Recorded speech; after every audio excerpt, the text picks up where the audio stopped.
Guys, Chandrababu Naidu గారు అంటే చాలా ఇష్టం నాకు. కానీ వైఎస్ఆర్సీపీ మారిన తర్వాత చంద్రబాబు నాయుడు గారు పెన్షన్ యాక్చువల్గా మారుస్తాడు. 2 months 3 months ఎక్కడ దూరం ఉన్న వాళ్ళకి అనుకుని నేను చాలా ఇదయ్యాను. నేను హైదరాబాద్లో ఉంటాను కనుక మారుస్తారేమో. దీన్ని కాస్త 6,000 చేశారు. ఇది గ్రేట్, బాగుంది. కానీ దూర ప్రాంతాల్లో ఉండేవాళ్ళు నువ్వు ఏ టైం చెప్తే ఆ టైం రావడానికి అవ్వదు కదా సార్. మీరు అర్థం చేసుకోవాలి.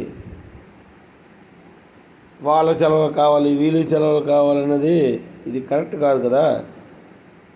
ఒకప్పుడు 2 months 3 months 1 year కూడా తీసుకునేప్పుడు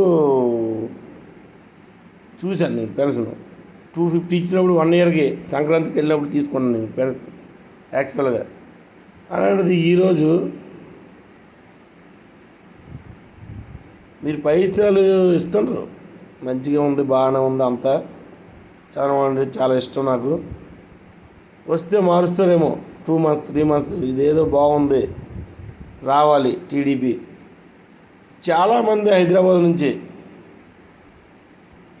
ఎంతమంది 1వ తారీఖు ఎక్కుతుండ్రో, 31st ఎక్కుతుండ్రో, 30 ఎక్కుతుండ్రో కూడా చాలామంది జనాలకు కూడా తెలియదు. అది రాష్ట్ర ప్రభుత్వానికి తెలుసు. ఇప్పుడైనా కాదు, ఈవెన్ వైఎస్ఆర్సీపీలో ఉన్నప్పుడు కూడా తెలుసు వాళ్ళకి. అందుకనే దీన్ని తీస్తారు, ఎలాగో డబ్బులు మిగిలించుకుందాం అనే దీనిలో కాన్సెప్ట్లో వెళ్ళారు. ఎంతమంది సార్ ఉండిపోతే? మీరు చాలామంది పెన్షన్లు ఇస్తుంటారు సార్. మా లాంటి 1,00,000 మంది ఉండిపోతాం సార్. ఇక్కడ మీరు 10 లక్షల మందికి ఇస్తున్నారు పెన్షన్ నాకు తెలిసి. అలాంటిది మీరు 1 month కాబట్టి 2 months ఎన్నో జాబులు ఉంటాయి సార్. మీరు ఇచ్చే 6,000 మీద వైఎస్ఆర్సీపీ ఇచ్చే 3,000 మీద బతికే ఇది కాదు కదా sir. 25 years 35 years 80 years 60 years old age ఉంటారు సార్ యాక్చువల్గా. ఇవన్నీ అర్థం చేసుకొని మీరు ఒక 2 months 3 months పెడితే బాగుండేది సార్. ఇది చాలా ఘోరంగా అనిపిస్తుంది నాకైతే. వేరే విధంగా అనుకోకండి సార్. నాకు టీడీపీ అంటే చాలా ఇష్టం. టీడీపీలోనే ఉన్నాను నేను లైఫ్ లాంగ్. ఇది ఒక్కటి అర్థం చేసుకోండి సార్ నా లైఫ్లోనే. Okay sir.